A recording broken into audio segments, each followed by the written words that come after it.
বিশ্বখ্যাত হার্ভার্ড বিশ্ববিদ্যালয় কর্তৃপক্ষের সাথে মার্কিন প্রেসিডেন্ট ডোনাল্ড ট্রাম্পের তিক্ততা যেন সবকিছু ছাড়িয়ে গেছে।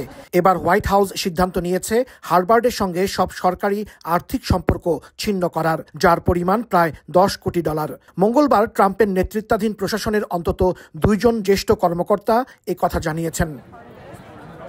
বার্তা সংস্থা এএফপি ও সিএনএন জানায়, হার্ভার্ডকে নজিরবিহীন তদারকির আওতায় আনতে সব ধরনের উদ্যোগ নিচ্ছে ট্রাম্প প্রশাসন। পরিকল্পনা অনুযায়ী ফেডারেল সরকার সংশ্লিষ্ট সব সংস্থাকে চিঠি পাঠাবে হোয়াইট হাউস।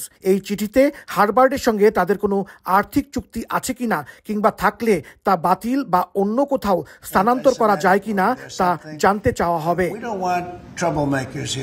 মার্কিন জ্যেষ্ঠ কর্মকর্তারা বলেন, মার্কিন প্রশাসন মঙ্গলবারই সংশ্লিষ্ট ফেডারেল সংস্থাগুলোকে এ সংক্রান্ত নির্দেশ দেবে। এই পদক্ষেপের কারণে যুক্তরাষ্ট্রের অন্যতম প্রাচীন ও সম্মানজনক উচ্চশিক্ষা প্রতিষ্ঠানটি নতুন রাজনৈতিক চাপের মুখে পড়তে যাচ্ছে বলে মনে করছেন সংশ্লিষ্টরা।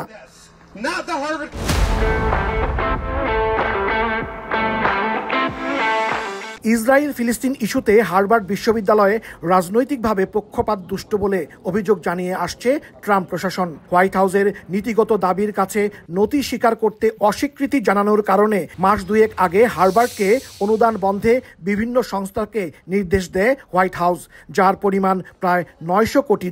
এছাড়া হার্ভার্ডে বিদেশি শিক্ষার্থীদের ভর্তি বন্ধেরও সিদ্ধান্ত নেয় মার্কিন সরকার। এর বিরুদ্ধে আদালতে মামলা করে হার্ভার্ড। হাসানুজ্জামান সাকি, সময় সংবাদ, নিউ ইয়র্ক।